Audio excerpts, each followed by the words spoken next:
Holding the ultrasound image in her hands, Loa was overwhelmed with happiness. She couldn't wait to see the look on Cassian's face when he found out they were about to welcome a new member into their family. But everything quickly fell apart when she saw her husband opening a car door for another woman and helping her into the passenger seat outside the hospital. He had told her he was meeting a client, but it turned out that the client was another woman who was also pregnant. For the past few days, Loa had been feeling off. Every time she ate, a wave of nausea followed. A sour sensation lingered in her stomach, leaving her uncomfortable throughout the day. At first, she assumed her old gastritis was acting up again. Back in college, she had developed stomach problems from the pressure of maintaining top grades while working toward an honors degree. She had always pushed herself hard, believing that a strong academic record would help her build a better future. After dealing with the symptoms for several days, Loa decided to take a few hours off work and visit the hospital. She didn't want Cassian worrying about her, so she kept it to herself and scheduled the appointment without telling him. As she stepped through the entrance of Barnes Jewish Hospital in St. Louis, her phone rang. "Hey, babe," she answered with a smile. "Sorry, sweetheart. I won't be able to make lunch today," Cassian said warmly. "I've got a client meeting. Go ahead and eat without me. I'll make it up to you later." "Meeting with a client?" Loa asked. "Yeah, that's right," he replied after a brief pause. "I've got to go. Talk to you later." The call ended almost immediately. Loa glanced at her phone for a moment before slipping it back into her purse. She didn't think much of it. Cassian had been busy lately, and she trusted him completely. Turning toward the hospital lobby, she walked inside for her appointment. Loa and Cassian had known each other since college. They attended the same university in St. Louis. Loa came from a well-off family. She was an only child and had always been deeply loved by her father. Despite growing up in comfort, she was never arrogant. She was kind, hardworking, and got along well with everyone around her. Cassian, on the other hand, came from a very difficult background. His mother had passed away when he was young, and his father later remarried. At first, his stepmother treated him well, but things changed after she had children of her own. From then on, he no longer received the same care and attention from his family. Even as a college student, Cassian was a handsome young man. He was tall and strongly built. Because he had to support both his education and daily living expenses, he worked several jobs after classes every day. One day, Loa attended a friend's birthday party. Her friends kept persuading her to stay longer, so she ended up leaving much later than planned. The road from the party to her house passed through several quiet stretches, and she couldn't help feeling uneasy. As she rode through an intersection and entered a deserted section of the highway, 3 rough-looking young men suddenly stepped out and blocked her path. Loa's heart skipped a beat. She immediately backed up, but the men quickly surrounded her. "Well, look at that. Where are you going this late, sweetheart?" One of them mocked with a grin. "Come hang out with us. We know a fun place." As they spoke, they grabbed her arm and tried to pull her off her scooter. "Who are you? Let me go. I'll scream," Loa shouted. The men burst into laughter. "Then scream," one of them sneered. "Go ahead. Let's see if anybody hears you out here." As he spoke, he reached out and grabbed her chin. Loa struggled to break free, but before she could react, a hard slap landed across her face. She had grown up cherished and protected by her parents. Never in her life had anyone laid a hand on her. The shock and fear overwhelmed her. Tears streamed from her eyes as she begged them to let her go, but the men had no intention of doing that. In that moment, Loa felt as if her life was about to be ruined forever. Just as Loa was losing hope, a voice suddenly rang out from nearby. "Let her go, or I'm calling the police." The 3 men turned around and saw a young man riding a bicycle straight toward them. "What are you doing? Let her go right now," he shouted. "Who the hell are you?" One of the men barked back. "Stay out of this unless you're looking for trouble." Another stepped forward and pointed at him threateningly. The 3 men rushed him at once. Loa watched in shock. 3 against 1. She thought the young man would be beaten badly, but instead, one after another, the attackers were knocked to the ground. Then one of them suddenly pulled out a knife and charged. Seeing the blade aimed at him, Loa cried out in panic, "Watch out!" At that moment, the young man was grappling with another attacker. As he turned to kick him away, the knife slid across his arm. Blood immediately appeared on the sleeve of his shirt and began running down his forearm. Ignoring the injury, he struck the man holding the knife and sent him crashing onto the pavement. Realizing they were outmatched, the 3 men scrambled to their feet and fled. Only after they disappeared did Loa run toward her rescuer.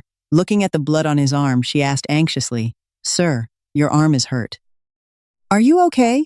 Under the dim streetlights, where patches of light and shadow mixed beneath the trees, Loa finally recognized the face before her. It was Cassian, her classmate from college. "Cassian, it's you?" she asked in disbelief. "Loa?" he replied, equally surprised. The moment she realized she was standing in front of someone she knew, all the fear she had been holding back came pouring out. Tears filled her eyes as she broke down crying. "Thank goodness. I can't believe it was you. If you hadn't shown up." She couldn't finish her sentence. Her body was still shaking from what had happened. Cassian gently placed a hand on her shoulder. "It's okay. You're safe now." "But why were you out here so late? This area is usually deserted. Those kinds of people are always hanging around here." Sniffling, Loa answered, "I went to a friend's birthday party. Everyone kept asking me to stay longer, so I ended up leaving late. Your arm is hurt. Sit down. Let me bandage it for you." As she spoke, Loa reached into her purse, took out the handkerchief she always carried with her, and gently guided Cassian to sit down on the curb. Under the soft yellow glow of the streetlights, she carefully wrapped the cloth around his wound. Her cheeks were still slightly flushed from crying. Her small hands moved gently and attentively as she bandaged his arm. Cassian couldn't take his eyes off her. He watched her delicate face, her soft features, and the way she focused on treating his injury. For a moment, everything around him seemed to fade away. "There," Loa said at last, lifting her head. "Luckily, it's only a surface wound. Just keep it clean, and don't let it get infected." As she looked up, she realized how close they were sitting. Their faces were only inches apart. Embarrassment immediately crept across her face. Cassian seemed not to have heard a word she said. He was still staring at her. The two of them remained like that for a few seconds before Loa awkwardly cleared her throat. "Your arm. I've finished bandaging it." Cassian finally came back to his senses and quickly looked away. "Thank you." He glanced at the bandaged arm before speaking again. "It's getting late. Let me take you home." After what had just happened, Loa didn't want to risk running into trouble again. She quietly nodded. She rode ahead while Cassian followed behind on his bicycle. Streetlights stretched down the road like rows of glowing crystals. Stars sparkled above them in the night sky. The world seemed quieter than usual as everything else faded into the background, leaving only two figures moving forward through the night. Still shaken by the incident, Loa never stopped to wonder why Cassian had happened to be out there at that hour, or how he had appeared at exactly the right moment to save her. When they finally reached her house, she reminded him once more to take care of his injury, change the bandage regularly, and thanked him again before opening the front door and stepping inside. Cassian remained outside until he was sure she was safe, then turned his bicycle around and headed back to his small apartment. After returning home, Loa couldn't stop thinking about what had happened that night. Again and again, the image of Cassian stepping in to protect her appeared in her mind. She remembered the way he had stood in front of her, the injury on his arm, and the calm way he had reassured her after everything was over. From that night on, she began to feel something different whenever she thought about him. Using his injury as an excuse, she often checked on him and helped him change the bandage. Sometimes, she brought meals that her mother had prepared and invited him to eat with her. As they spent more time together, they talked about many things. Through those conversations, Loa came to understand more about Cassian's difficult life and everything he had gone through. Feeling sorry for his situation, she told her parents about him. When her parents learned that Cassian was the young man who had saved their daughter, they were deeply grateful. They also sympathized with his circumstances and began helping him with tuition, living expenses, and other necessities. As time passed, Loa and Cassian realized that their feelings for each other had grown into something more. Before long, they officially started dating. They shared a beautiful period of their lives together. Because Loa's parents approved of the relationship and supported them wholeheartedly, the two of them got married not long after graduating from college. With the support of Loa's family and his own abilities, Cassian's career continued to grow. After graduation, he started his own company and gradually built it into a successful business. Loa chose a different path. She worked for a major corporation in St. Louis, one of the city's most influential companies. From the very beginning, they had agreed to respect each other's choices and trust one another. Both of them wanted independent careers, and neither wanted workplace disagreements to affect their marriage. Because of that, even after Cassian established his own company, he never pressured Loa to leave her job and work for him. He respected her decisions and supported her ambitions. Having received so much help from Loa's family over the years, Cassian also treated her parents with kindness and respect. To everyone around them, they appeared to be a happy couple who had built a successful life together through love, trust, and hard work. Returning to the present, Loa held the test results the doctor had just handed her. A rush of emotions filled her chest. "Congratulations," the doctor said, while pointing at the ultrasound screen. "You're about 4 weeks pregnant." The doctor showed her a tiny dark spot on the image. "This little one right here is already developing." Before she left, the doctor reminded her that the first trimester was still a delicate stage. She needed to be careful, avoid unnecessary strain, and get plenty of rest. Following the doctor's finger across the screen, Loa felt a happiness unlike anything she had ever experienced. Her heart was full of excitement, wonder, and disbelief. Was this what it felt like to become a mother for the first time? The feeling was even more overwhelming because this was the child she and Cassian had been hoping for during the past 2 years. They had been married for 3 years but still hadn't had a baby. During their first year of marriage, Cassian had been focused on building his business while Loa was just beginning her career. They had also wanted time alone together as newlyweds, so they agreed not to rush into having children. By the second year, her parents had started asking about grandchildren every time they visited. Around the same time, Cassian's company had become more stable, while Loa had proven herself at work and earned a promotion to marketing director. She was the youngest person ever appointed to the position in the company's history. Although she was talented, her young age made management difficult at first. Many older employees questioned her authority and constantly challenged her decisions. But thanks to her sharp thinking and strong understanding of the market, she successfully led several projects that others had nearly given up on. Gradually, her coworkers began to respect both her abilities and her leadership. The downside was that she worked too hard. The stress took a toll on her health, and her menstrual cycle became irregular. Even after 2 years without birth control, she and Cassian still hadn't received the news they had been waiting for. During a medical checkup, a doctor once told her that if she wanted to get pregnant, she needed to reduce her workload, manage stress, and take better care of herself. But Loa loved her work too much to slow down. Leaving the examination room, she felt as though she were floating. Her hand rested gently on her stomach. She was going to be a mother. A tiny life was growing inside her. From now on, she needed to think about her child, take care of herself, and make sure the baby developed well. Her mind immediately filled with plans. She thought about healthier meals, better rest, prenatal classes she could attend with Cassian, and spending less time at the office. For the first time in years, she was determined not to put work above everything else. The list kept growing in her head, almost like she was preparing a major marketing campaign. But this was much more important. This was the child she and her husband had dreamed of for so long. She decided she would surprise Cassian with the news. Just imagining the look on his face when he found out he was going to be a father made her smile to herself. Filled with excitement, Loa walked out of the hospital. Her heart felt lighter than it had in years. She could hardly contain her happiness. Then, something caught her eye. The ultrasound photo slipped from her fingers and fell to the ground. Loa stood motionless, staring at the scene in front of her. Even in her worst nightmares, she had never imagined she would see something like this. It was Cassian. He was carefully helping a woman walk toward a black car. The woman was visibly pregnant, her belly already large. Cassian opened the passenger door for her and gently helped her into the seat. Then he leaned inside and fastened her seatbelt himself. Moments later, he got behind the wheel and drove away.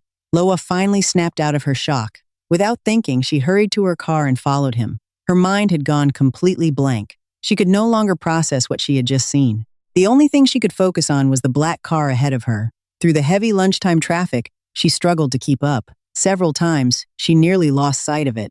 After a long chase, the black car finally slowed down and stopped in front of a large estate. The gates opened automatically, and the vehicle disappeared inside. A storm of thoughts rushed through Loa's mind as she slowly drove closer to the gates. Looking through the entrance, she saw Cassian stepping out of the car. He walked around to the passenger side and carefully helped the pregnant woman out. Then, right in front of her eyes, he leaned forward and kissed the woman's cheek. The two of them smiled at each other before walking hand in hand toward the house. Neither of them noticed the woman standing outside the gates watching everything unfold. Tears streamed down Loa's face. She couldn't bring herself to go inside. She didn't have the courage to confront what she had just witnessed. Cassian had betrayed her. The man she had loved for years. The man who had built a life with her. The the man who had shared every struggle, every success, and every dream. The husband she believed would stay beside her until the end of their lives had betrayed her, and she had never even seen it coming. Memories flooded her mind, their promises, their vows, their happy moments together. Each memory cut deeper than the last. Her chest tightened until breathing became difficult. Everything felt like a lie. One question after another echoed through her thoughts. Why? Why had Cassian done this to her? Why had he treated her this way? Why had everything turned out like this? The world she had spent years building seemed to collapse around her. Then Loa remembered the baby growing inside her. Her hands slowly moved to her stomach as a wave of pain washed over her. "What am I supposed to do now, little one?" she whispered. She remained there for a long time, staring blankly ahead. Her thoughts were in complete disarray. She no longer knew what to believe, what to do, or where to go from there. The future she had imagined only minutes earlier had been shattered before her eyes. The joy of becoming a mother had been replaced by fear, heartbreak, and uncertainty. Eventually, she turned and walked back toward her car. Her steps were slow and unsteady, as if all her strength had been drained away. What Loa didn't realize was that someone had witnessed everything from the very beginning. A man stood some distance away, silently watching as the entire scene unfolded. It was Malachi, a former classmate who had attended the same university as Loa and Cassian years ago. Malachi had fallen for Loa the very first time he saw her during freshman orientation at the university, but he was naturally quiet and reserved, the kind of person who kept his feelings to himself. Time and time again, he wanted to tell her how he felt, yet he never found the courage. Part of him worried that they hadn't known each other long enough for her to trust him. Whenever he looked at Loa's bright, gentle face, his heart grew restless. Back then, there seemed to be room for only one person in his mind, and that person was Loa. He spent a long time debating whether to confess. Then one day, just as he finally decided to take the risk, he discovered that Loa and Cassian were already dating. From that moment on, he buried his feelings and carried his unspoken love through the rest of college. 4 years passed quickly. The day Loa and Cassian got married was also the day Malachi left for Canada to pursue his master's degree and prepare for the future responsibilities waiting for him in his family's business. He spent 2 years earning his degree, and another year gaining practical experience to strengthen his knowledge. After 3 years abroad, he returned to St. Louis to begin preparing for leadership at Vaughn Holdings. During those years, he focused entirely on studying and building his future. He never seriously considered another relationship. Yet somewhere deep inside, the image of Loa had never completely disappeared. Malachi also had an adopted sister named Soraya. His parents had taken her in when she was 12 years old. To them, Soraya was intelligent, capable, and well-mannered. They hoped that one day she and Malachi would marry so she could help him manage the family business. But Malachi had always viewed Soraya as nothing more than a sister. He also knew she was not as perfect as she appeared on the surface, so he had repeatedly delayed every attempt to push them together. During his first few days back in St. Louis, he wasn't in a hurry to step into his executive role. Instead, he wanted to spend time exploring the city and seeing how much it had changed during the 3 years he had been away.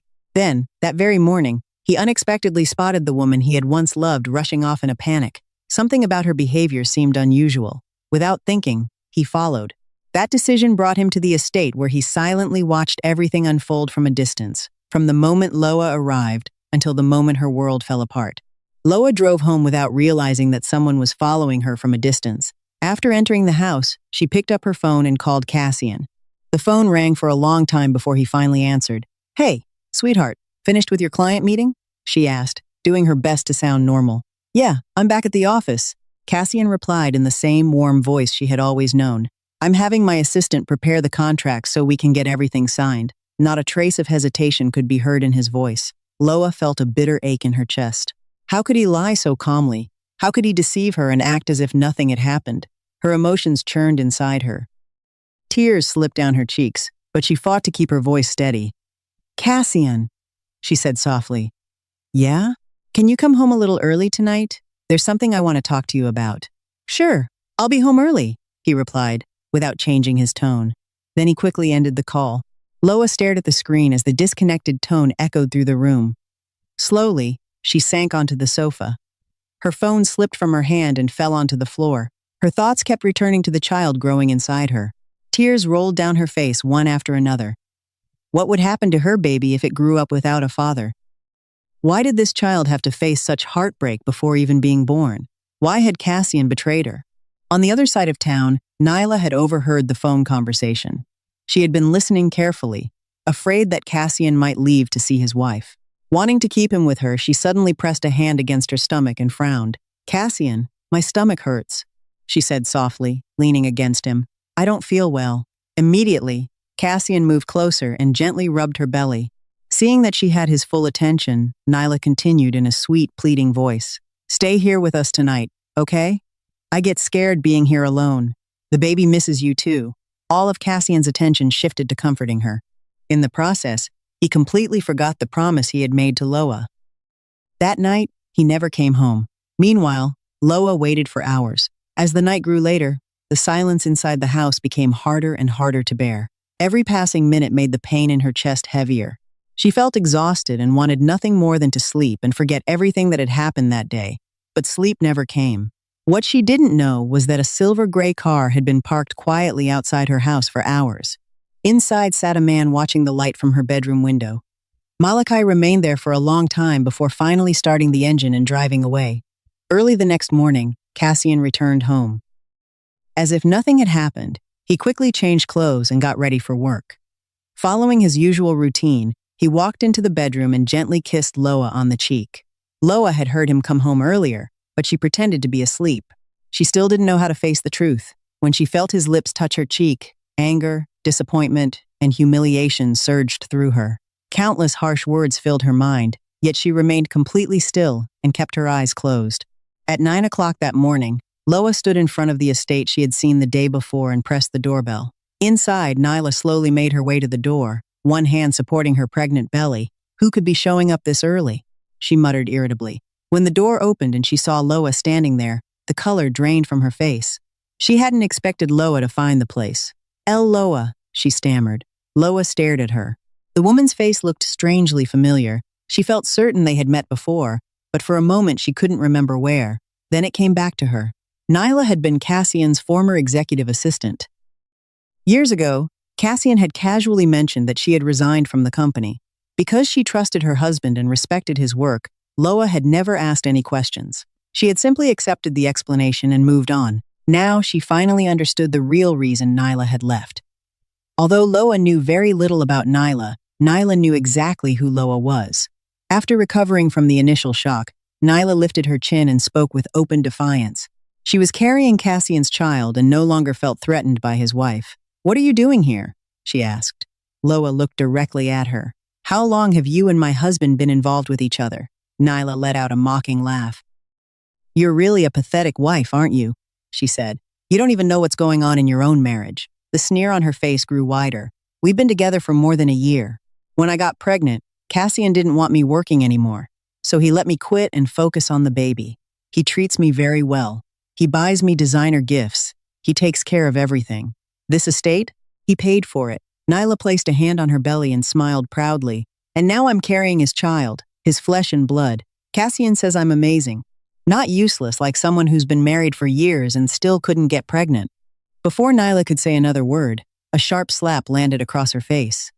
Caught off guard, she stumbled backward and nearly lost her balance. One hand immediately flew to her stomach. Loa's eyes were cold. "And what exactly are you so proud of?" she said. "You're sleeping with another woman's husband. Everything you have came from taking what belongs to someone else." Loa had always been gentle and calm, but beneath that calm exterior was a strong and decisive woman. The betrayal had wounded her deeply, yet she refused to let herself be humiliated without a response. Nyla glared at her and slapped her back. The two women struggled with each other in front of the house. Then Nyla spotted a familiar black car approaching in the distance. She instantly recognized it as Cassian's. An idea flashed through her mind. The moment he got close enough to see, she deliberately threw herself backward and cried out while clutching her belly. "My stomach! It hurts!" Cassian slammed on the brakes and rushed toward her. He quickly helped Nyla to her feet. The moment he looked up, his eyes landed on Loa. The coldness in his expression struck her harder than any physical blow. For years, he had always looked at her with affection and warmth. Now there was only anger and hostility. Loa felt as if she were looking at a stranger.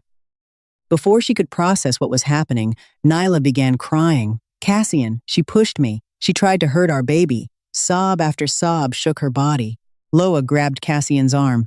That's not what happened. Listen to me. She never got the chance to finish. A powerful slap struck her across the face. The force caught her completely off guard. She lost her balance and crashed to the ground. A sharp pain shot through her body. Then she saw it. Blood. A thin stream of red slowly spread beneath her. Terror flooded her face. Both hands moved instinctively to her stomach. The baby, she cried. Cassian, our baby. Save our baby. Cassian stared at her in shock, unable to understand what he was seeing. Before he could react, another man rushed forward. Malachi dropped to his knees beside Loa and carefully gathered her into his arms. Loa forced her eyes open and looked at the face above her. The image came in and out of focus. Everything around her was becoming distant. A second later, darkness swallowed her consciousness, and she collapsed in Malachi's arms. At St. Louis Medical Center, one of the most prestigious hospitals in the city, Malachi sat silently outside the operating room. Blood had stained the front of his white dress shirt, but he seemed completely unaware of it. The tall, broad-shouldered man remained seated with his hands clasped together, as though praying for a miracle. A short time later, the operating room doors opened and a doctor stepped outside. Who is the patient's family member? The doctor asked. Malachi immediately stood and walked over. I am. How is she? The doctor's expression turned sympathetic. The pregnancy was still in its early stages. The impact was too severe, and the bleeding couldn't be controlled. Her physical condition was already weak. We weren't able to save the baby. Malachi's face tightened. The doctor continued. We need to perform surgery immediately. Please come with me and sign the necessary paperwork. While all of this was happening, Cassian was still at the other hospital. He wanted to go see Loa, but Nyla kept complaining about stomach pain and refused to let him leave. Despite his affair, Cassian had never planned on divorcing his wife. The truth was that he still cared about Loa. He also couldn't ignore everything Loa's family had done for him over the years. Like many selfish men, he wanted both worlds without having to give up either one. After the surgery, Loa was transferred to a recovery room. She lay unconscious on the hospital bed, her face pale and exhausted. Malachi quietly opened the door and stepped inside. His eyes moved around the room before settling on her face. 3 years had passed, yet she still looked the same. He gently took her hand and held it between both of his. I always thought you were living a happy life, he murmured. I never imagined I would find you like this. I hope when you wake up, you'll be strong enough to face the truth and keep moving forward.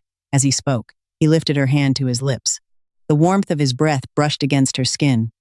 A few moments later, Loa slowly opened her eyes.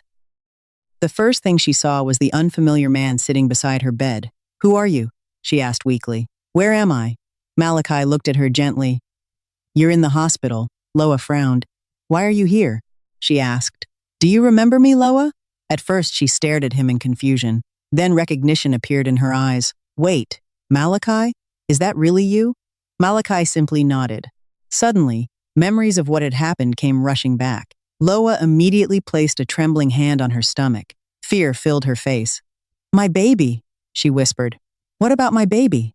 Malachi didn't know how to answer. He remained silent. That silence told her everything. A broken cry escaped her lips. My baby, my baby. Tears poured down her face. He killed my baby. Her emotions spiraled out of control. Seeing how distressed she had become, Malachi quickly called for a doctor. A nurse administered a sedative, and before long, Loa drifted back into a deep sleep. While she rested, Malachi left the room to buy necessities for her, along with food and fruit for when she woke up. After finally calming Nyla down, Cassian hurried to the hospital. He asked a nurse which room Loa had been taken to and headed there immediately. When he entered, he found her asleep on the bed. He sat quietly beside her for a while. Learning that he had lost the child stirred some sadness inside him, but the feeling quickly faded when he remembered that Nyla was still carrying his son. After sitting there for some time, he got up to leave. He had promised to take Nyla out to make up for the shock she had gone through earlier. Just as he reached the door, Loa woke up. Cassian stopped and turned around. The moment she saw him, her eyes turned red with anger. You killed our baby, she said through clenched teeth. Give my child back. Her voice was weak, but the pain behind it was unmistakable. Why are you even here? Get out. Just get out.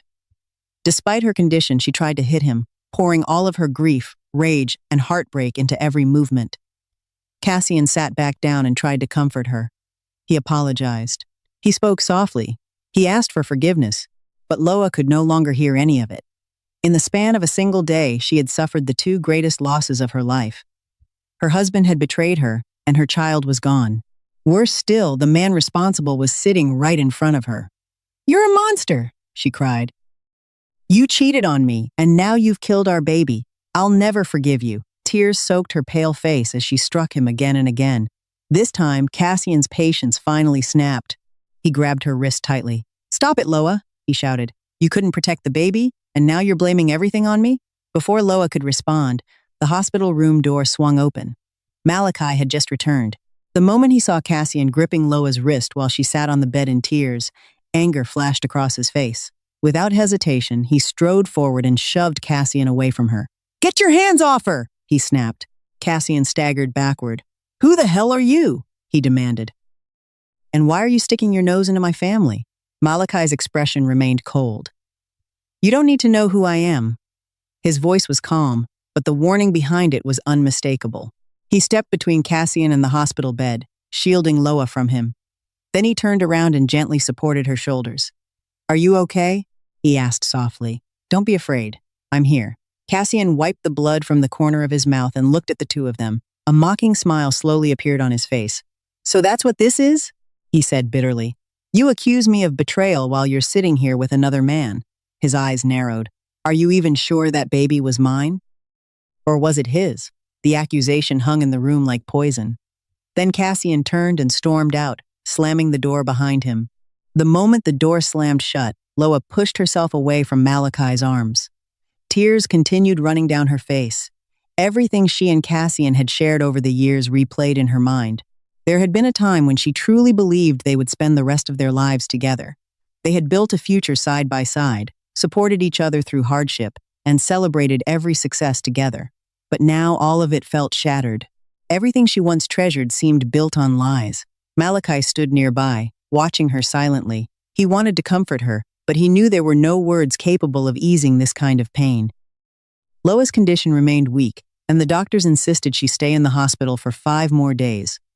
From that day forward, Cassian never returned to take care of her. Meanwhile, Malachi visited every day. He brought meals, checked on her condition, and made sure she had everything she needed. Yet Loa rejected every act of kindness. She no longer trusted any man, not after everything that had happened. She also chose not to tell her parents. The last thing she wanted was to make them worry or suffer because of her pain, so she carried the burden alone. After only 2 days in the hospital, she insisted on being discharged despite the doctor's advice. When Malachi returned to her room the next day, the bed was empty. For a moment, he thought she had gone for a walk somewhere in the hospital, but after searching several floors, he still couldn't find her. Uneasiness began to settle in. He hurried to the nurse's station and stopped in front of a nurse. "The woman in room 102, he asked. "Where is she?" The nurse looked up and immediately recognized him. For a brief second, she seemed flustered by the sight of the handsome man standing in front of her. She checked herself out this morning," the nurse replied. The answer hit him harder than he expected. Without another word, he turned and left. The nurse watched him walk away, unable to hide her disappointment. Malachi drove straight to Loa's house. When he arrived, he didn't get out of the car. He didn't ring the doorbell. He simply parked across the street and looked toward the house. For a long time, he remained there in silence before eventually driving away. Inside the house, Loa happened to notice the silver-gray car parked outside. She stood by the window and watched it for a moment. A small ripple stirred inside her heart, but it quickly faded. She was in no state to think about anyone else. The pain of losing her child and discovering Cassian's betrayal consumed every thought. Back home, she noticed that Cassian still hadn't returned. She knew exactly where he was and who he was with. Every time she thought about him, a sharp ache tightened in her chest. She had never imagined that the man she shared a bed with, the man she trusted more than anyone else, would one day hurt her this deeply. Slowly, a decision began to form in her mind. She would file for divorce. She wanted nothing from him anymore. One thing was certain, she could never accept this betrayal. The divorce papers sat on the table between them. Cassian had come home hoping that Loa would forgive him. He wanted her to accept the fact that he had a child with another woman. He promised that after the baby was born, he would give Nyla a large sum of money, end the relationship, and bring the child home for Loa to raise. He spoke softly, filling the room with apologies, promises, and sweet words. But every word sounded hollow to Loa. Did he think she was a child? He had betrayed her, destroyed their family, and now expected her to raise the child from his affair. The thought was absurd. She could never be that generous, not when her own child had died because of him. "Cassian, you're disgusting," she said coldly. "I can't live with someone like you. I can't share my life with something that's already been tainted." Seeing that she refused to accept his proposal, jealousy began to consume him. The image of Malachi in the hospital flashed through his mind. His expression darkened. He grabbed her shoulders and tightened his grip. "You want this divorce so you can be with him, don't you?" Loa looked at him quietly. She no longer had the strength to argue. "Yes," she answered. Loa was a deeply compassionate woman who cared about the people around her, but she also had principles she would never compromise. When she loved with all her heart. But she never held on to something that no longer belonged to her. More importantly, she could never forgive betrayal. To forgive a traitor would be like accepting a grain of sand in her eye and pretending it wasn't there. Did she still hurt? Of course she did. This was the man she had spent 5 years of her life with, the man she had trusted completely, the man she had given her love, her loyalty, and the best years of her life. He had betrayed her and taken away the child she had waited 2 years to have. If 3 parts of her heart were filled with hatred, the other 7 parts were still filled with pain. After the divorce, Loa moved out and started living on her own. She didn't return to her parents' house, nor did she tell them what had happened. She couldn't bear the thought of causing them pain or watching them worry about her. Instead, she chose to carry everything alone. For the past several days, she had been driving around St. Louis searching for an apartment, but every place she visited felt wrong. Some were too expensive, others were too far from work. A few simply didn't feel like home. Exhausted and discouraged, she returned to the office looking drained. During her lunch break, she quickly ate a piece of cake before heading back out to continue her search. Just then, a child ran up to her and handed her a flyer. Loa glanced down at the paper. An apartment was available for rent. The location was close to her office, and the rent was surprisingly affordable. According to the flyer, the owners were relocating overseas and planned to leave all of the furniture behind. They simply wanted someone responsible to look after the property while they were gone. Even though the apartment was located in a luxury complex with excellent security and amenities, the rent remained far below market value. Loa's eyes lit up. It felt like a lifeline appearing at exactly the right moment. Without wasting any time, she pulled out her phone and called the number listed on the flyer. The apartment had 2 bedrooms and came fully furnished. She could move in immediately. The owner seemed easygoing and trustworthy. They even told her she was free to rearrange the apartment however she liked. For the first time in weeks, Loa felt a little hope return. Maybe life wasn't closing every door after all. She was only 27 years old. Her future was still ahead of her. Determined to leave the painful memories behind, she threw herself into work. Day after day, she buried herself in projects, working longer hours than ever before. Not long afterward, an announcement spread throughout the company. A new CEO would soon be taking over. The position would be filled by none other than the son of the chairman of Vaughn Holdings. The news immediately became the hottest topic in the office. Employees gathered in small groups, whispering excitedly during breaks. "I heard he's incredibly handsome," one woman said enthusiastically. "He just came back from studying abroad. He's exactly the kind of guy every woman dreams about." Another woman quickly added, "Don't get your hopes up. He's still single, but apparently he already has a fiancé." That only made everyone more curious. "Who is she? What lucky woman landed him?" Laughter spread through the group before another employee lowered her voice and shared what she had heard. "From what I know, the woman is his adopted sister. The chairman and his wife adore her." The conversation continued, but Loa paid little attention. She wasn't interested in office gossip. As far as she was concerned, it didn't matter who became CEO. The only thing that mattered was whether the person had the ability to lead the company in the right direction. Around the same time, she finalized the lease for the apartment she had discovered through the flyer. The entire process went surprisingly smoothly. Everything seemed to fall into place without any complications. What Loa didn't know was that none of it was a coincidence. The apartment belonged to Malachi. After learning that she had left her marital home and was searching for a place to live, he quietly purchased the unit himself. He had arranged for the flyers to be printed and even asked a child to hand one directly to her. He never intended for her to know. He simply wanted her to have a safe place to start over. The following morning, the company's internal meeting began. Employees filled the conference room, eager to meet the new CEO. Loa sat in her usual seat, far calmer than most of her coworkers. She knew the purpose of today's meeting was simply to introduce the new executive leadership. There was no reason to be nervous. While everyone waited, the doors opened. At that exact moment, Loa accidentally dropped her pen. She bent down to pick it up.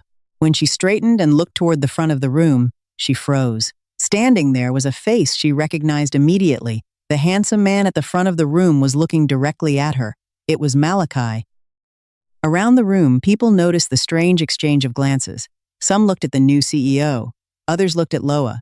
Yet Malachi acted as though they were complete strangers. His expression remained calm and professional.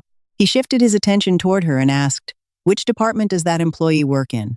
Loa stared at him, too surprised to answer.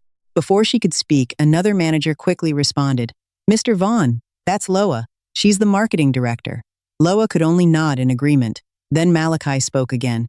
His voice was calm, leaving no room for discussion. "From today forward, Loa will serve as my executive assistant." The entire room fell silent. Loa's eyes widened. She looked at Malachi in disbelief. He looked right back at her.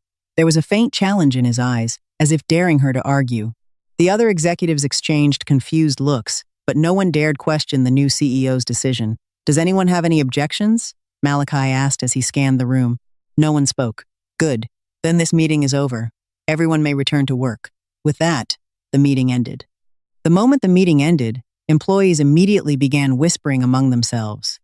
No one understood why the new CEO had suddenly transferred the marketing director into the role of executive assistant. Questions spread throughout the office, but no one had any answers. Loa returned to her office, still trying to process what had just happened. Before she could make sense of it, Malachi appeared at the doorway. "Why are you still here?" he asked. "Shouldn't you be moving into your new office?" Loa looked at him in disbelief. "How can you just change my position like that?" she asked hesitantly. Malachi crossed his arms. "I'm the CEO.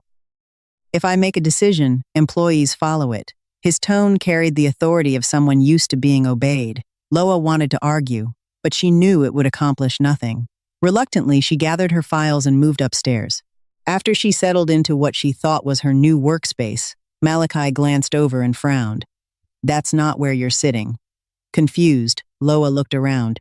"Then where am I supposed to sit?" Without saying another word, Malachi pointed toward the intersection of his office. Loa followed his gaze and immediately felt her cheeks warm. She had spent her career managing departments and leading teams.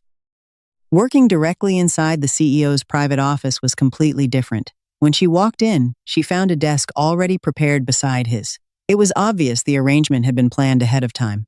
Throughout the day, she couldn't shake the feeling that Malachi was watching her. Every time she looked up, she found him looking in her direction. Then, whenever she caught him, he calmly returned to his work as though nothing had happened. More than once, Loa found herself studying his face. His sharp features, strong jawline, and focused expression made him difficult to ignore. Eventually, she realized she had been staring for several seconds. Without lifting his eyes from the documents in front of him, Malachi suddenly spoke. "Finished looking?" Loa immediately looked away. "What?" A faint smile appeared at the corner of his mouth. "You like me, don't you?" Startled, she nearly dropped the papers in her hands. "No, I wasn't." She stopped and lowered her head. "Sorry. I didn't mean to stare." Malachi waited for something more, but nothing came. Deep down, he knew it was too soon. Years ago, he had loved her in silence. Even now, those feelings remained unchanged. Returning to Street Titi, Louis and finding her again just as her life was falling apart felt almost unreal. He knew she was still recovering from heartbreak. He knew she wasn't ready to open her heart to anyone. For now, helping her from a distance was enough. He wanted to protect her, support her, and give her the chance to heal. Everything he had done, the apartment, the flyers, the new position had been for her. He expected nothing in return. More than anything, he simply wanted Loa to find happiness again. And if fate ever gave him a chance, he hoped that one day she might choose him. Far away in Canada, a young woman's cheerful voice came through the phone. "Mom, I've booked my flight. I'll arrive in St. Louis at 4 this afternoon. I miss you, Dad, and Malachi so much." On the other end, a woman in her 50s smiled as she listened. "We miss you too, sweetheart. Everything has already been arranged. Once you're home, I'll make sure Malachi starts planning the wedding." The two women were Soraya and Mrs. Vaughn. 12 years earlier, Soraya had saved Mrs. Vaughn during a traffic accident. She had pushed her out of the path of an oncoming vehicle and nearly been hit herself. The driver never stopped. After learning that Soraya was an orphan, the Vaughns decided to adopt her. Over the years, they loved her as if she were their own daughter. More than that, they hoped one day she and Malachi would marry so she would remain part of the family forever.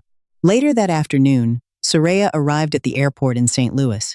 Wearing a flowing white dress, she ran toward Mr. and Mrs. Vaughn with a bright smile and wrapped them in a hug.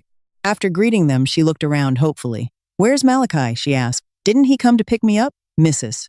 Vaughn gently stroked her hair. "He just took over the company, sweetheart. He's busy with work. Let's go home.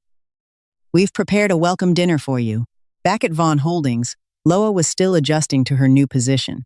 There were many parts of the job she didn't fully understand, and more than once, she wanted to ask Malachi for help. Yet every time she looked up, she hesitated. She would open her mouth, then change her mind and look back down.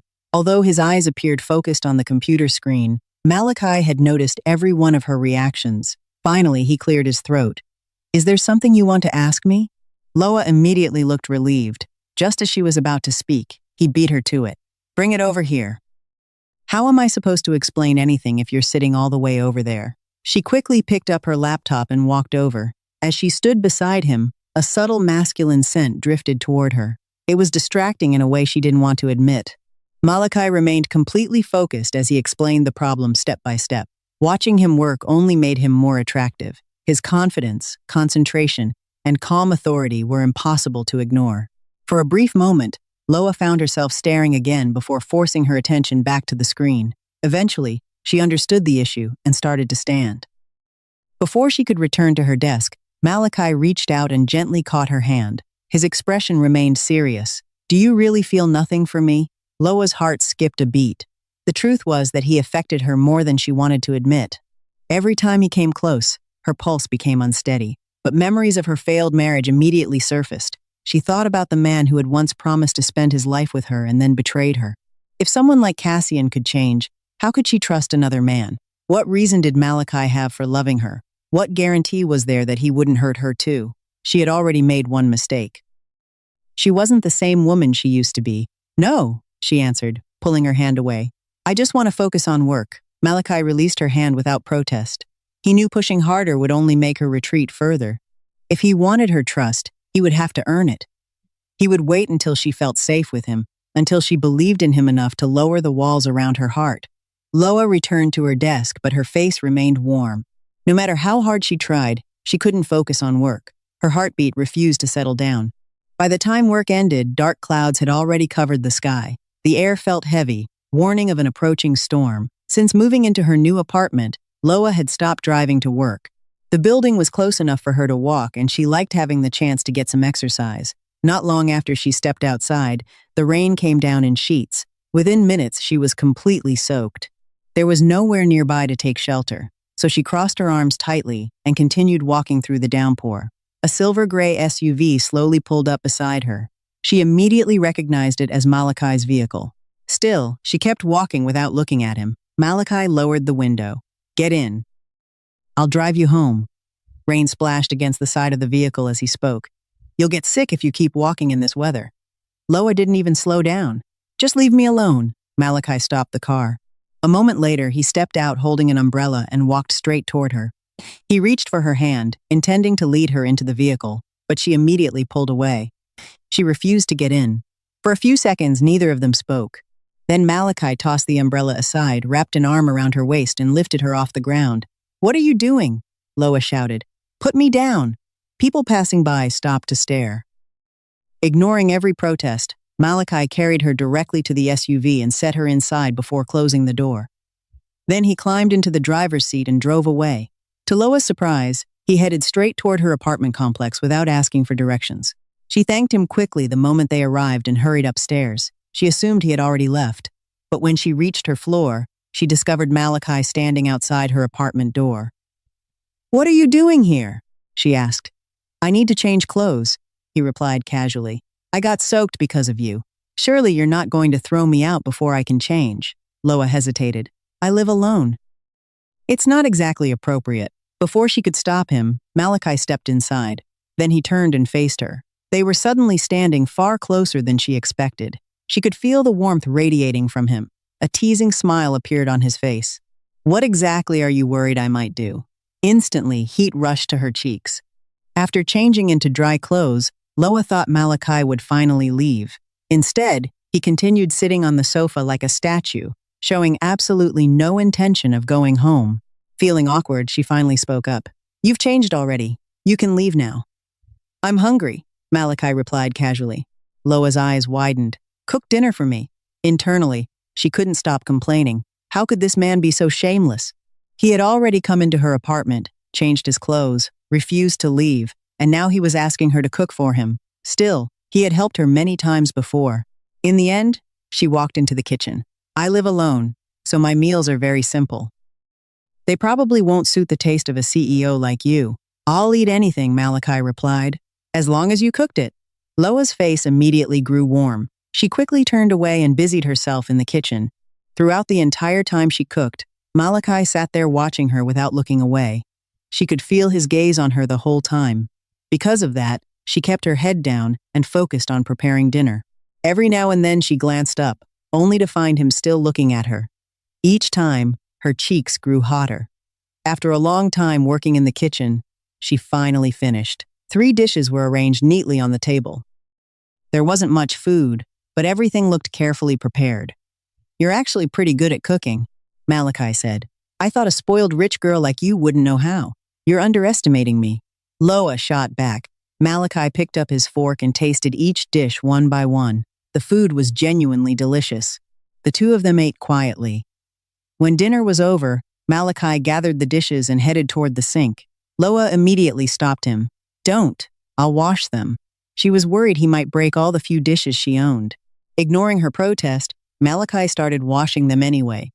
To her surprise, his movements were smooth and practiced. "You thought I didn't know how to do this, didn't you?" he asked.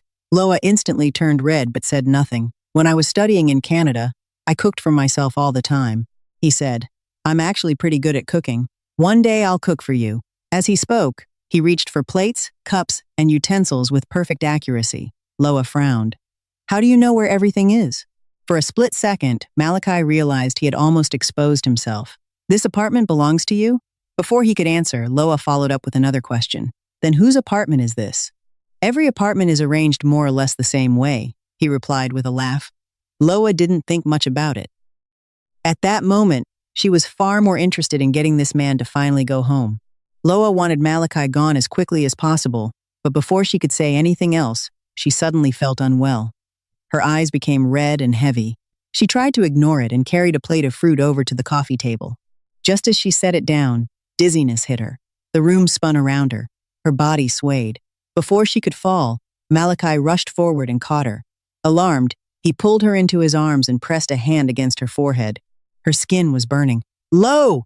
He immediately carried her into the bedroom and laid her gently on the bed. Then he grabbed his phone. "Kieran, get over here now. Someone's running a high fever." On the other end, Kieran groaned.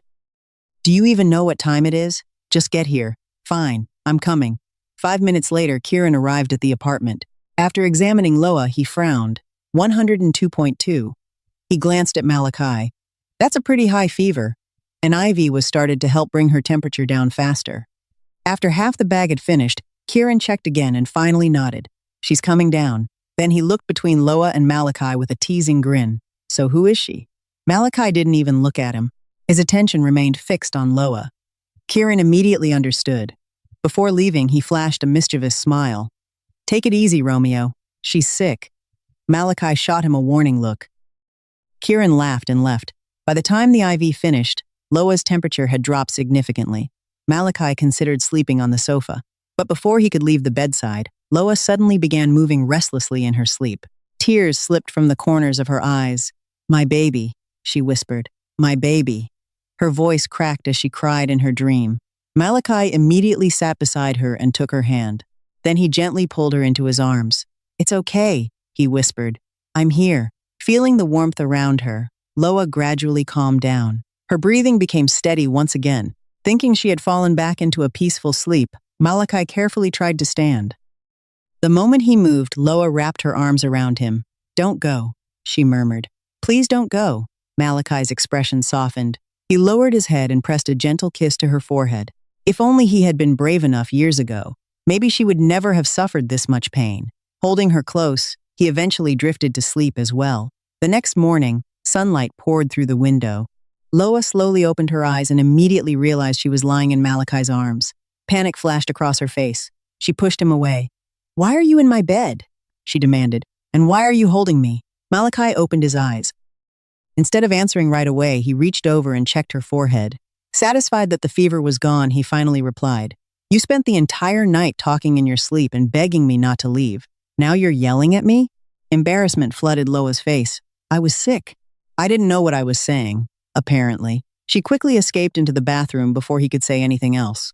Standing in front of the bathroom mirror, Loa stared at her reflection for a long moment. Her thoughts were a mess. After washing up and changing into her work clothes, she stepped out of the bedroom. Malachi looked up immediately. "You're not fully recovered. Stay home today." "I'm fine," Loa replied hesitantly. "I can go to work."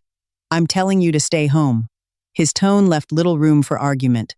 After a moment, she gave in. The truth was, she hadn't had a proper day to herself in a long time. Resting for one day didn't sound so bad.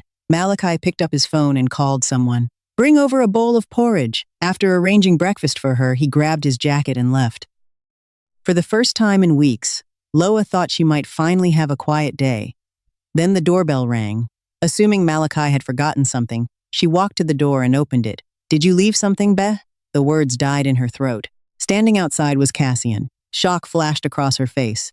"How did you find me?" she asked. "Why are you here?" Instead of answering, Cassian stared past her into the apartment. Jealousy burned in his eyes. "Who are you living with?" Loa's expression immediately hardened. "Who I live with is none of your business." Cassian ignored her response and grabbed her hand. "Loa, I know I was wrong. Please forgive me. Come home with me." She pulled her hand away.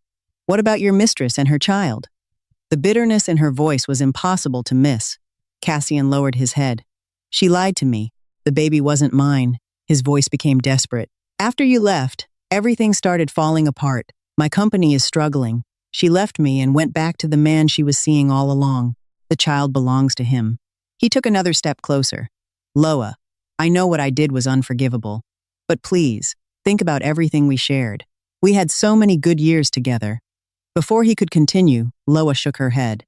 "It's over, Cassian." As he spoke, Cassian suddenly stepped forward and wrapped his arms around Loa. She had only recently recovered from her illness and still felt weak. Despite struggling to push him away, she couldn't break free from his grip. "Cassian, let go of me," she shouted. "Please, Loa," he begged. "Give me one more chance. I can't live without you." Loa fought harder, but Cassian refused to release her. The more she resisted, the more desperate he became. Eventually, something dark flashed across his face. "Is it because of him?" he growled. "Is that why you keep rejecting me?" His hands tightened painfully around her wrists. Before Loa could answer, Cassian shoved her backward into the apartment. He pulled her against him and kissed her forcefully. "No!" Loa cried, turning her face away. "Stop!" Cassian ignored every protest. "You're my wife," he muttered. "You'll always be my wife." He pushed her down onto the sofa and began unfastening the buttons of her blouse. Loa struggled desperately, tears running down her face. But Cassian was stronger. No matter how hard she fought, she couldn't escape. All she could do was cry and call out for help. Malachi. Hearing another man's name only fueled Cassian's jealousy. He became even more aggressive. Then a cold voice cut through the room like a gunshot. "Get your hands off her." Both of them froze. Malachi stood at the entrance. In a flash, he crossed the room, grabbed Cassian by the collar, and yanked him backward. Before Cassian could react, Malachi drove a fist into his face.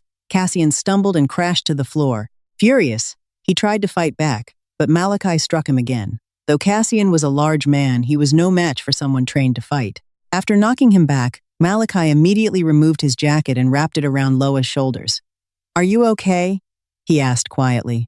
Seeing the concern in Malachi's eyes only made Cassian angrier. Convinced the two of them were involved, he lashed out. "So this is the truth?" he sneered. "You told me you only loved me. What? Turns out you're just another woman chasing money. You dumped me for him because he's richer, didn't you?" The moment the words left his mouth, a sharp slap echoed through the room. This time it wasn't Malachi, it was Loa. She stood there shaking with anger. "Who betrayed who?" she demanded. "Think back to everything we built together. I stood by you when you had nothing. You abandoned your wife, destroyed your own family, and caused the death of your own child.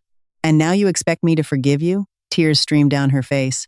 Every time I see you, I remember the baby I lost. I hate you, Cassian. Get out. Get out of my house! Malachi grabbed Cassian by the collar and dragged him outside, before slamming the door shut.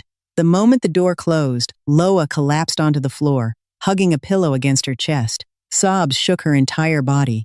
Why had her life become so painful? Without a word, Malachi walked over, sat beside her, and gently pulled her into his arms. This time, Loa didn't resist. She buried her face against his shoulder and cried. Back at Vaughn Holdings, whispers spread across the office. A beautiful young woman had just walked toward the CEO's office. That's Soraya, someone whispered. Mr. Vaughn's adopted sister. Another employee lowered her voice even further. Not just that, she's supposed to be his future wife. The comments quickly spread from desk to desk. Before the executive assistant could announce her arrival, Soraya pushed open the office door herself. A bright smile immediately appeared on her face. Malachi, she exclaimed. I've been back for days and you still haven't come to see me. I missed you so much. She opened her arms as if she intended to hug him. Malachi didn't even look up right away. His expression remained cold. Why are you here during working hours? Soraya pouted. Mom told me to come. She wants us to start looking at wedding arrangements. She said the wedding should happen next month. After that, she wants me to work here and help you. Every sentence seemed to begin with the words, Mom said. Malachi finally looked up. At that moment, his eyes briefly shifted toward Loa. Meanwhile, Loa kept her attention fixed on her work, acting as though the conversation had nothing to do with her. Only then did Soraya glance toward her.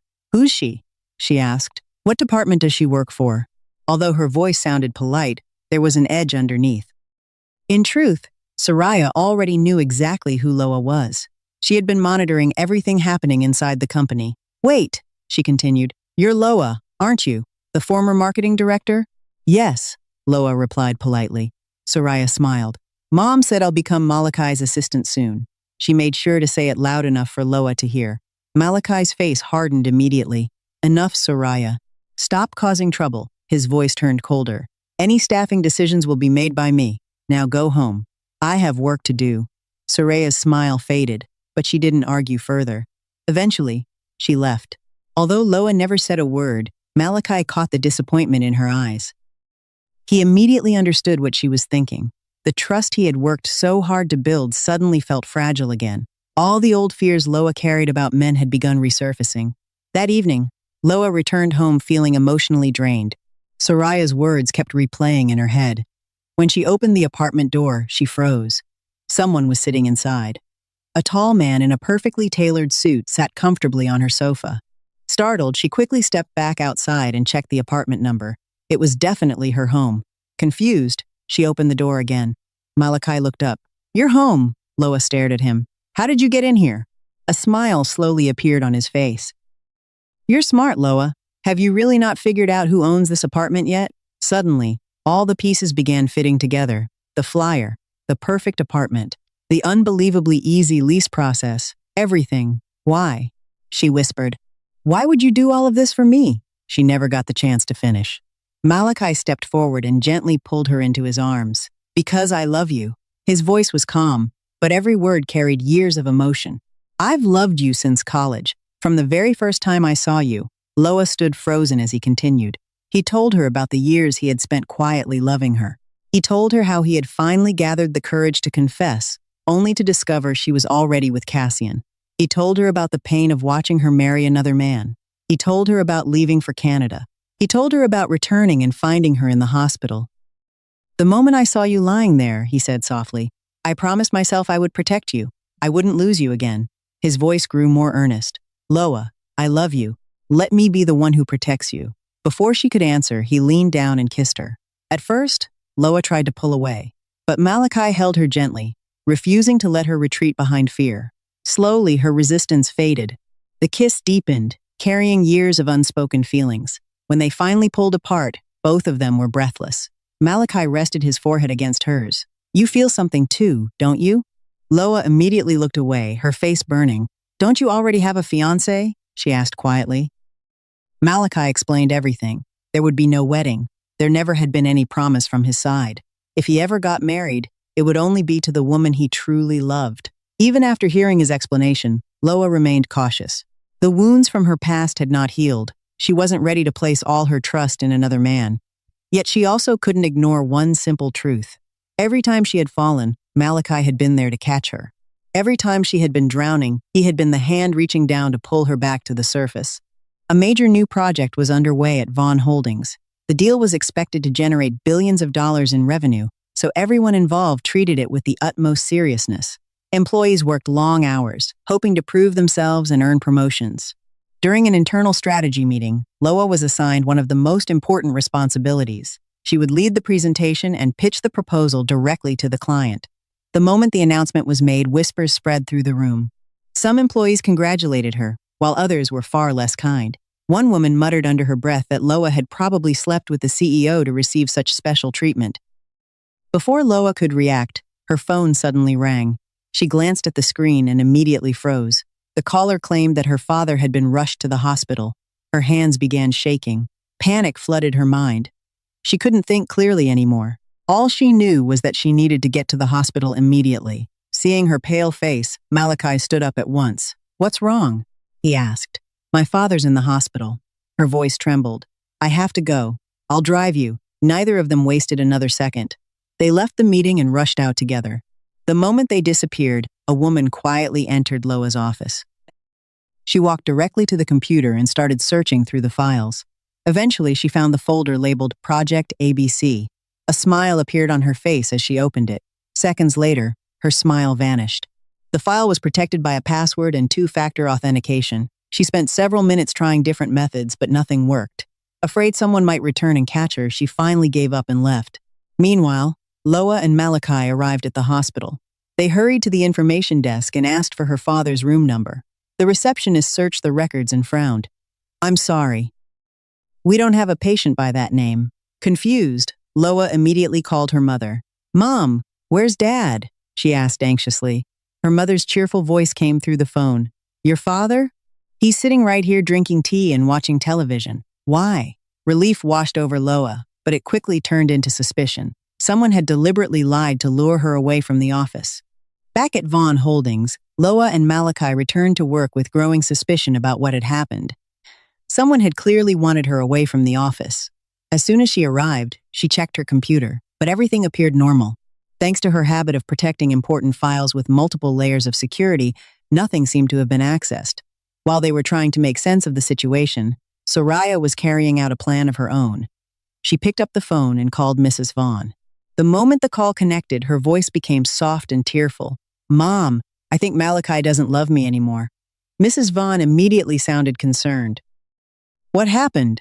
"I think he has another woman," Soraya sniffled. "People at the company are saying he's involved with his assistant, Loa." Her words instantly hardened Mrs. Vaughn's attitude. "Don't worry," she said firmly. "I've already made up my mind. Next month the wedding will happen. You're the only daughter-in-law I will ever accept." A satisfied smile appeared on Soraya's face, though she continued speaking sweetly into the phone. "I love you, Mom." After hanging up, Mrs. Vaughn immediately called Malachi. He glanced at the screen and already knew what the conversation would be about. He deliberately let the phone ring several times before answering. The moment he picked up, his mother's voice came through. "Malachi, on the 16th, you're taking Soraya to be fitted for wedding clothes." "I've already arranged everything." Malachi rubbed his forehead. "Mom, I've told you before. I only see Soraya as a sister. I don't love her. I can't marry her." "Then who do you love?" Mrs. Vaughn demanded. "That assistant? Loa?" Her voice sharpened. "I only accept Soraya as my daughter-in-law." Before Malachi could respond, she ended the call. When he lowered the phone, his expression was noticeably darker. Loa, who had been watching from nearby, stepped closer. "What's wrong?" she asked gently. "Did your mother say something?" "It's nothing," Malachi replied. He tried to sound casual, but the tension in his face remained. Loa sensed there was more he wasn't saying, yet she chose not to push further. She turned to leave, intending to return to her desk. Loa had barely taken a few steps when Malachi suddenly reached out and caught her wrist. Before she could react, he pulled her toward him. She stumbled forward and landed against his chest. Startled, she immediately looked around. "What are you doing?" she whispered. "Someone might see us." "This is my office," Malachi replied softly. "No one comes in here without permission." His arms tightened around her waist. The familiar scent of her hair surrounded him, easing some of the frustration left behind by the phone call with his mother. For a few moments, neither of them spoke. Loa could hear his heartbeat. The closeness made her nervous. Malachi, she began, but he leaned closer before she could finish. Stay with me, he murmured. No matter what happens, don't leave me. There was something unusually serious in his voice. Loa looked up at him. Before she could respond, his lips found hers. The kiss was gentle at first, almost hesitant, but after years of suppressing his feelings, Malachi found it difficult to hold back. He deepened the kiss, pulling her closer.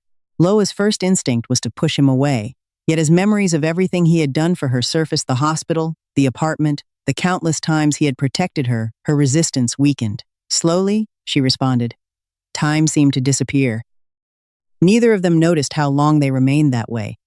Only when Loa began running out of breath did Malachi finally pull back. Even then, he rested his forehead against hers and refused to let her go. Her cheeks burned bright red. Unable to meet his eyes, she lowered her head. Malachi smiled faintly and brushed a strand of hair behind her ear. Remember what I said? He whispered. No matter what happens, don't leave me. Loa couldn't find the courage to answer. She simply nodded. Later that day, Loa's phone suddenly rang. An unfamiliar number appeared on the screen. She almost ignored it, but a small voice in the back of her mind warned that it might be important. Reluctantly, she answered. Hello? This is Malachi's mother, Mrs. Vaughn's voice came through immediately. I want to meet you. 11 o'clock today, Riverside Cafe. Don't tell my son. Before Loa could say a single word, the call ended. She stared at the phone for several seconds. Deep down, she already knew this meeting wouldn't be pleasant. Still, she decided to go. At 11 o'clock, she arrived at the cafe and immediately spotted Mrs. Vaughn sitting by the window. Loa walked over, greeted her politely, and took a seat. Would you like something to drink? Mrs. Vaughn asked in a distant tone. Orange juice, please, Loa replied before turning back toward her. Let's not waste time. What did you want to talk about? Mrs. Vaughn didn't bother hiding her intentions. I want you to resign from Vaughn Holdings and stay away from my son. By the end of this month, he'll be marrying Soraya. She's the only daughter-in-law I will ever accept. Loa listened quietly. Mrs. Vaughn continued. Besides, you've already been married once. How could someone with your past possibly be worthy of him? The words struck like knives, but Loa forced herself to remain calm. Tears gathered in her eyes, yet she refused to let them fall. Who Malachi chooses to marry is his decision, she answered softly. But I'm sorry. I won't resign simply because you asked me to. Mrs.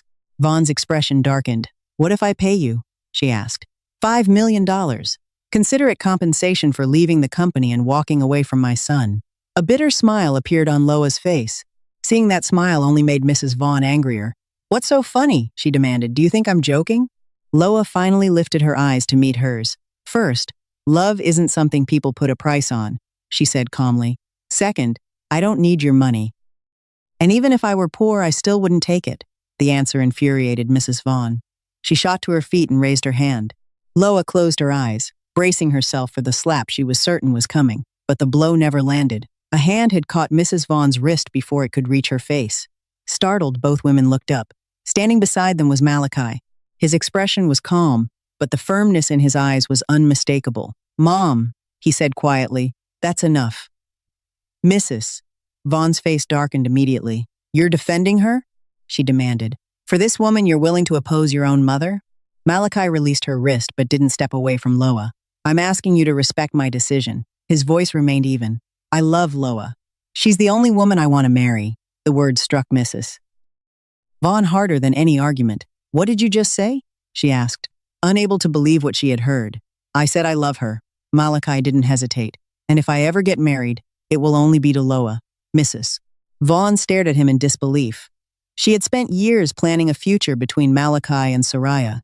In her mind, that marriage had already been decided. Yet now her son was standing in front of her, openly rejecting everything she wanted. You're willing to throw all of that away for her? She asked through clenched teeth. I'm choosing the woman I love, Malachi replied. The answer only made her angrier. Loa stood silently beside him, overwhelmed by everything that was happening. Before Mrs. Vaughn could say anything else, Malachi gently took Loa's hand. We're leaving. Without waiting for permission, he led her out of the cafe. Behind them, Mrs. Vaughn remained frozen in her chair, her face red with anger. The moment they disappeared from sight, she slammed her hand against the table. Meanwhile, back at Vaughn Holdings, someone quietly entered Malachi's office. This time, the intruder walked directly to his computer. After several attempts, the correct password finally worked. The monitor lit up. The confidential files for Project ABC appeared on the screen. A smile spread across the woman's face. She quickly plugged a USB drive into the computer and began copying the data. Minutes later, the transfer was complete. She removed the USB, shut down the computer, and slipped out of the office without leaving a trace. The day of the presentation finally arrived. Standing before the company's leadership team, Loa confidently presented the strategic plan she had spent weeks preparing. Everything seemed to be going smoothly until news suddenly exploded across social media.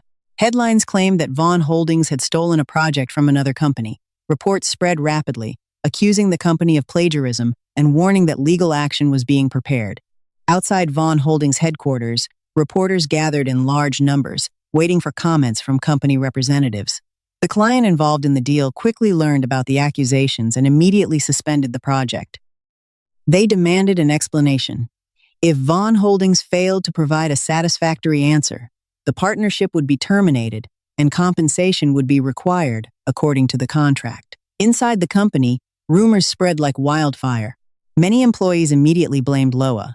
Some insisted she had copied someone else's work. Others eagerly added more fuel to the fire. "I told you she wasn't that talented," one employee sneered. "The only talent she has is getting close to the CEO." Another quickly joined in. "I saw her flirting with him myself. How else do you think she got promoted?" More and more people repeated the rumors. Before long, many employees were convinced she had stolen the project and caused the entire crisis. Standing nearby, Soraya listened quietly. A satisfied smile appeared on her lips. She pulled out her phone and placed a call. "Mom, have you seen the news?" she asked sweetly. On the other end, Mrs. Vaughn sounded furious. "That woman is going to destroy Vaughn Holdings. She only got close to Malachi so she could ruin the company." Soraya ended the call with a smile.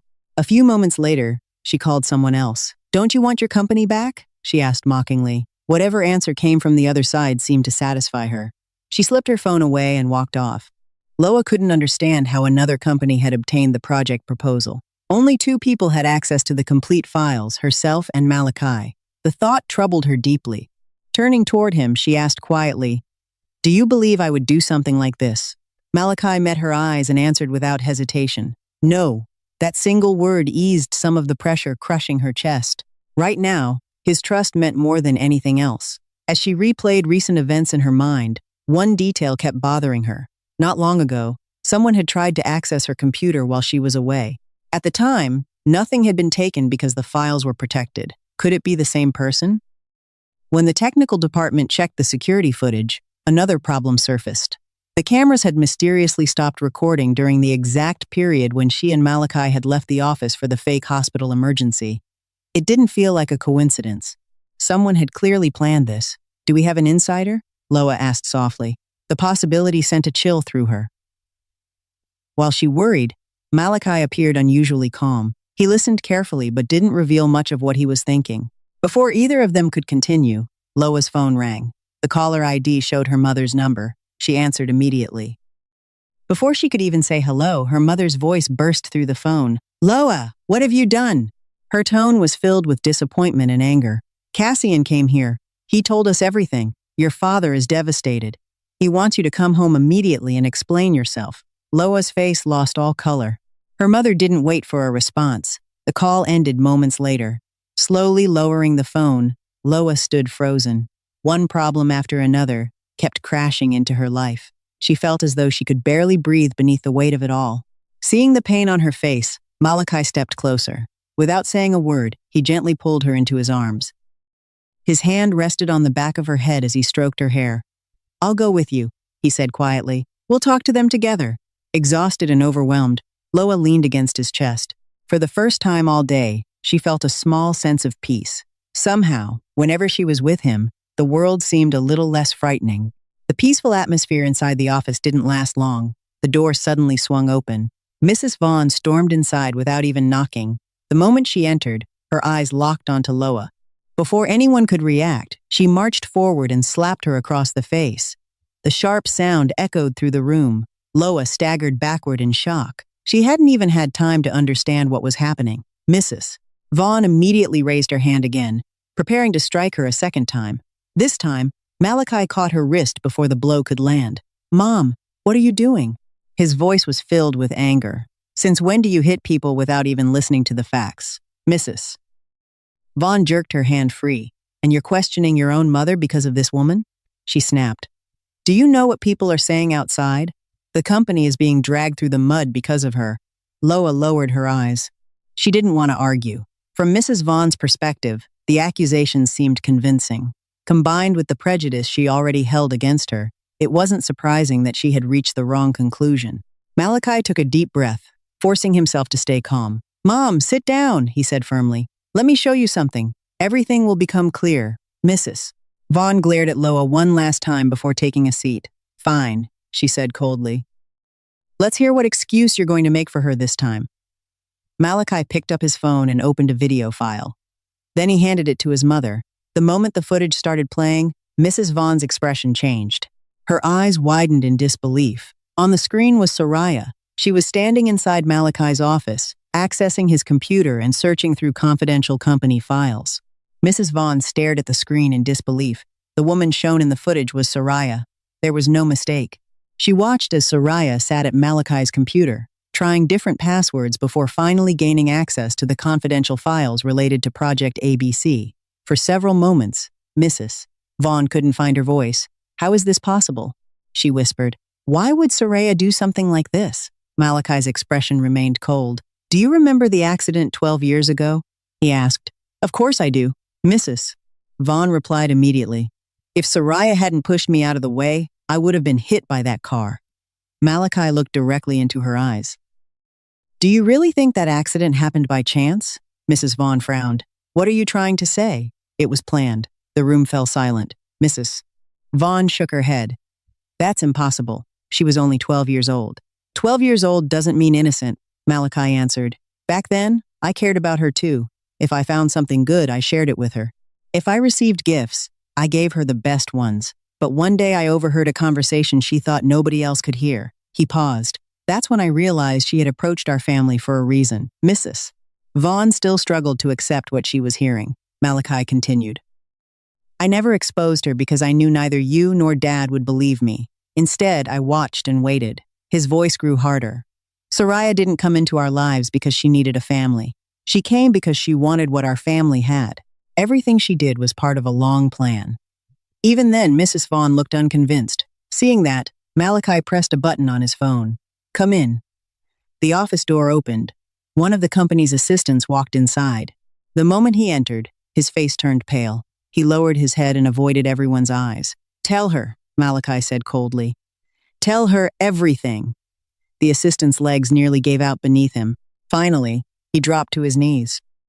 In a trembling voice, he confessed how Soraya had threatened and manipulated him into helping her. He revealed every detail of her scheme. With each sentence, Mrs. Vaughn's face grew paler.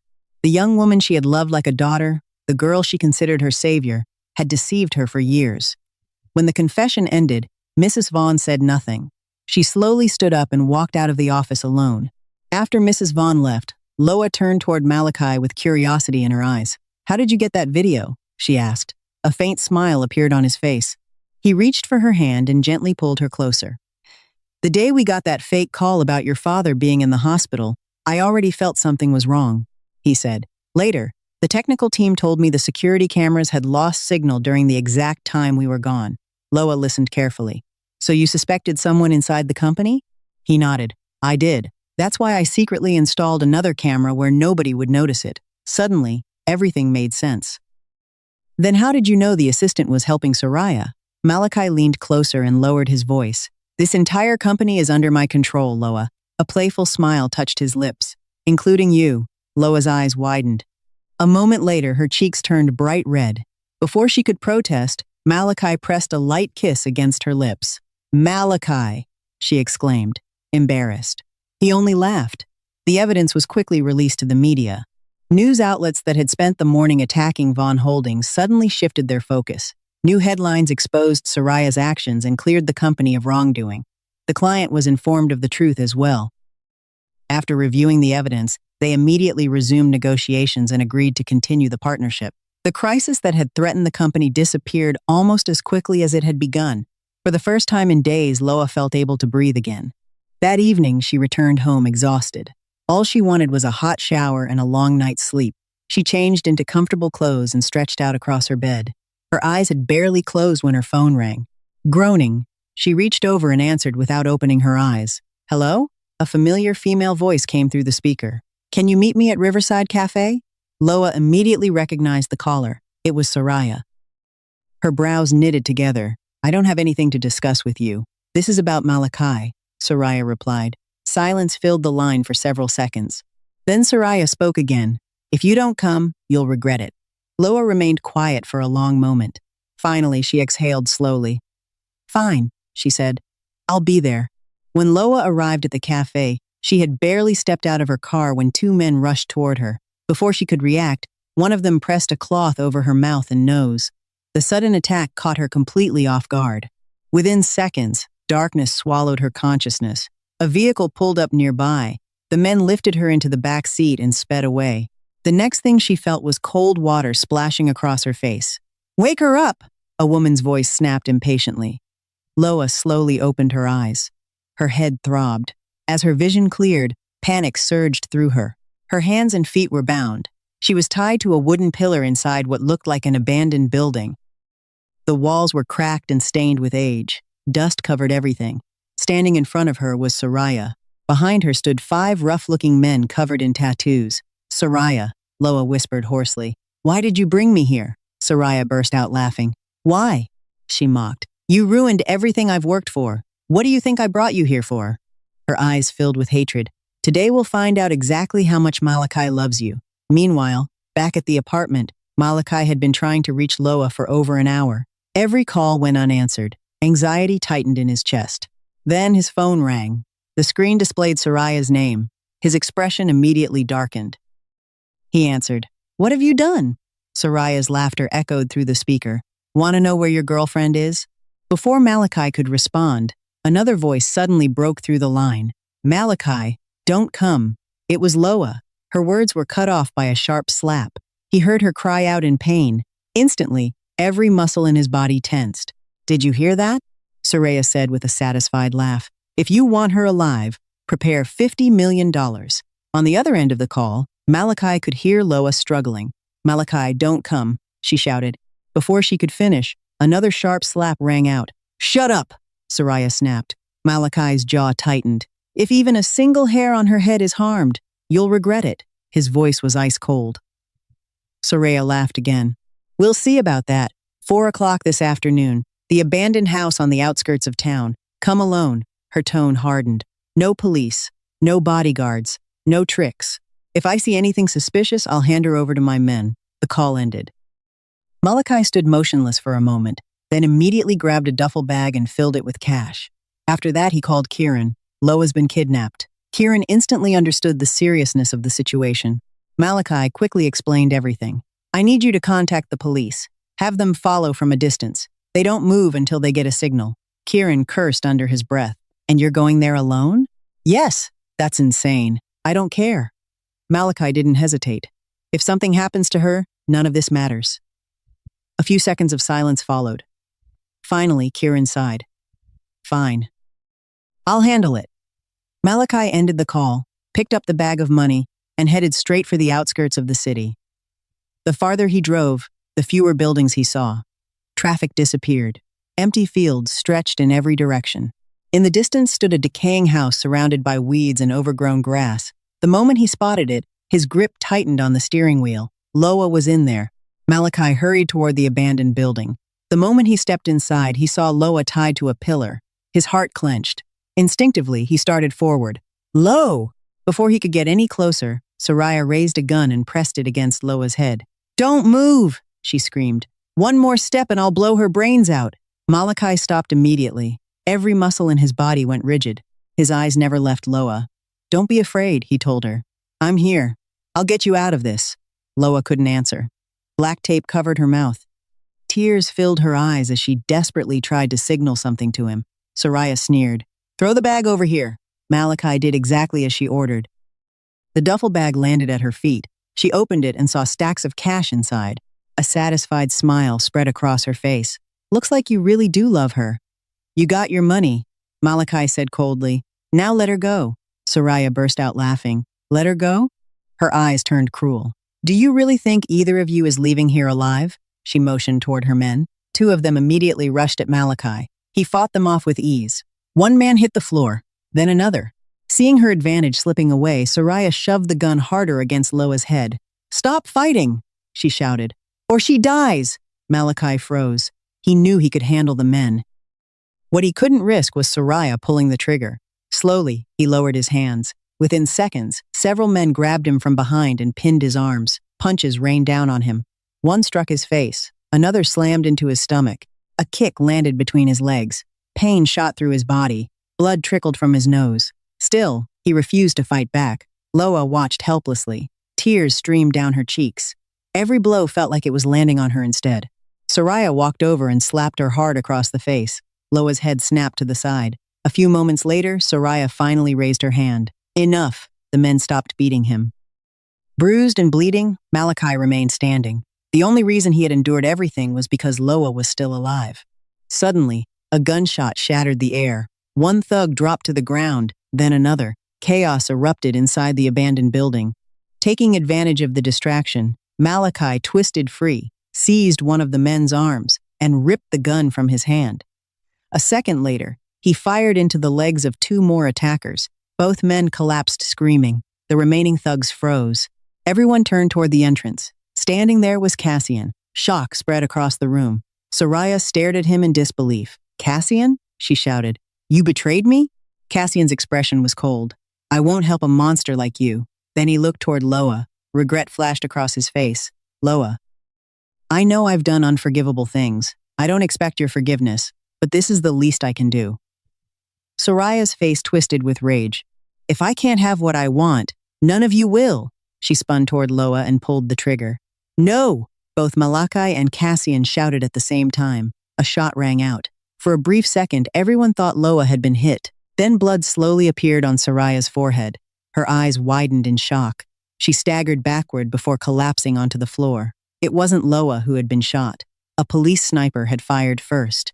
An Acasto, an Appoliti.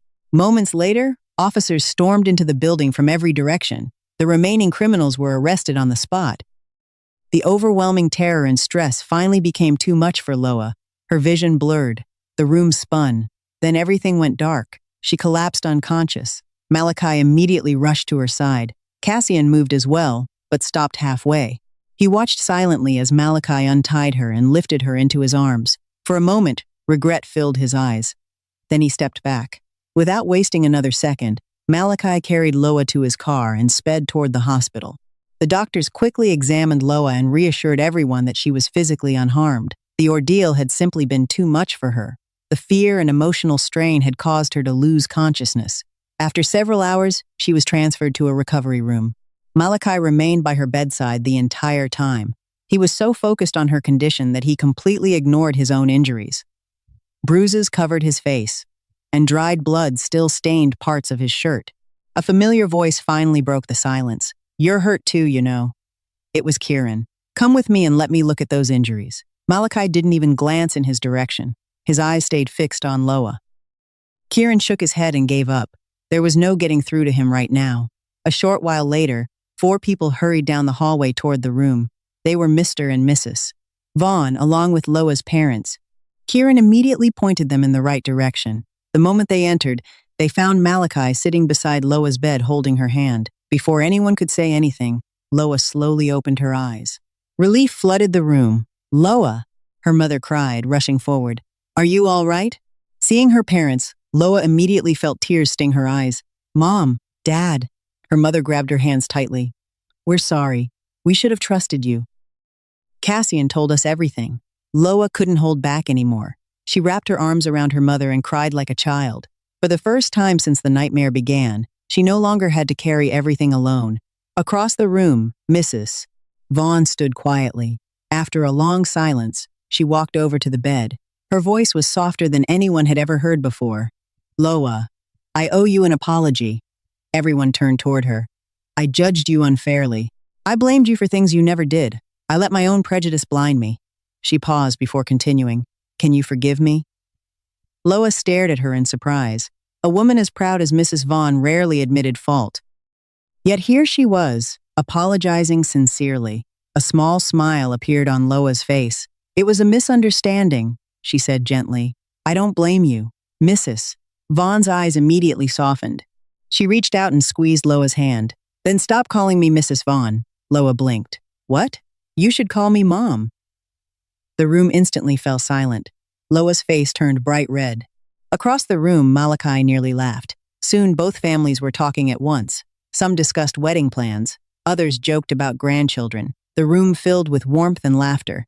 Loa and Malachi exchanged embarrassed glances, but neither could hide their smiles. For the first time in a very long while, the future seemed bright. As for Cassian, he later visited Loa's parents and confessed everything. He admitted his mistakes and accepted responsibility for the pain he had caused. Though deeply disappointed, her parents eventually chose forgiveness over resentment. They encouraged him to learn from his failures and rebuild his life honestly. Cassian left carrying regret, but also a chance to start over. Meanwhile, surrounded by family, Loa and Malachi finally found the happiness they had both waited years to reach. The day Loa and Malachi got married was also the day Cassian boarded a plane, bound for a distant country to begin a new chapter of his life. Standing at the airport gate, he paused for a moment and looked out through the glass. A faint smile appeared on his face. I hope you'll always be happy, Loa. Then he turned and walked toward his flight without looking back. Meanwhile, the wedding of Vaughn Holdings CEO had become one of the biggest stories in the city. News outlets covered the event extensively, and a live stream attracted thousands of viewers online. Dressed in a beautiful white wedding gown, Loa walked hand in hand with Malachi across the stage. Guests couldn't stop admiring the couple. After everything they had endured, the two people who truly valued love, loyalty, and perseverance had finally found their way to each other. Standing beneath the warm lights, they exchanged vows and slipped wedding bands onto each other's fingers. When Malachi lifted her hand and kissed it, applause filled the room. For both of them, this wasn't just a wedding. It was the beginning of the future they had dreamed about for years. Later that night, the newlyweds finally found themselves alone. Soft candlelight filled the room, casting a warm glow across the elegant bridal suite. For a moment, neither of them spoke. They simply looked at each other. After everything they had endured, it almost felt unreal that they were finally here together. Malachi gently brushed a strand of hair behind Loa's ear. You're my wife now, he said softly. A shy smile appeared on her face. And you're my husband. He pulled her closer and kissed her. The kiss was slow and tender, carrying years of longing, patience, and devotion. The world outside seemed to disappear. There were no more betrayals, no more misunderstandings, no more people trying to keep them apart. There was only the future waiting ahead of them. Eventually, exhaustion from the wedding caught up with both of them. Wrapped in each other's arms, they drifted off to sleep, with smiles still lingering on their faces. For the first time in a very long time, they slept peacefully. 1 month later, the dining table was filled with delicious food prepared for dinner. Loa had barely taken a few bites when a wave of nausea suddenly hit her. A sour taste rose in her throat.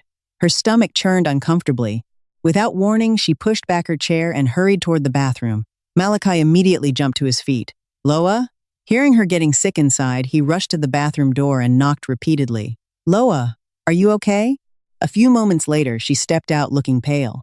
Before she could even explain what was wrong, Malachi had already scooped her into his arms. Malachi, she protested. I'm fine. He ignored her completely.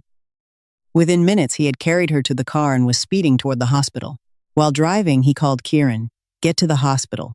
Kieran groaned the moment he answered. Do you realize there are hundreds of doctors in this city? Why do you always call me on my day off? Malachi didn't bother responding. By the time they arrived, Kieran was already waiting. After asking a few questions about Loa's symptoms and her menstrual cycle, he handed instructions to a nurse and ordered several tests. A short while later, the results came back. Kieran stared at the report before slowly walking outside. He deliberately kept a straight face. Seeing him approach, Malachi immediately stood up. What's wrong? He asked anxiously. Is she sick? Kieran handed him the ultrasound report. See for yourself. Malachi snatched the paper and looked down. The moment he read it, his eyes widened. Then he read it again to make sure he wasn't imagining things. Loa was pregnant. Not only pregnant, she was carrying twins. For several seconds, He simply stood there in stunned silence. Then joy exploded across his face. He rushed into the room, lifted Loa into his arms, and spun her around. "We're having babies," he shouted. "2 babies!" Loa laughed despite herself. "Put me down," she whispered. Everyone's staring. Only then did Malachi notice the nurses, patients, and visitors watching them. Most people would have been embarrassed. Malachi wasn't. Instead, he turned toward the crowd and grinned. "My wife is pregnant," he announced proudly. "We're having twins." For a moment, everyone stared at him as if he had lost his mind. Then smiles spread across the room. One by one, people began congratulating them. Holding Loa close, Malachi couldn't stop smiling. What had once felt like an ending had become a new beginning. Together, they were finally stepping into the future they had always deserved.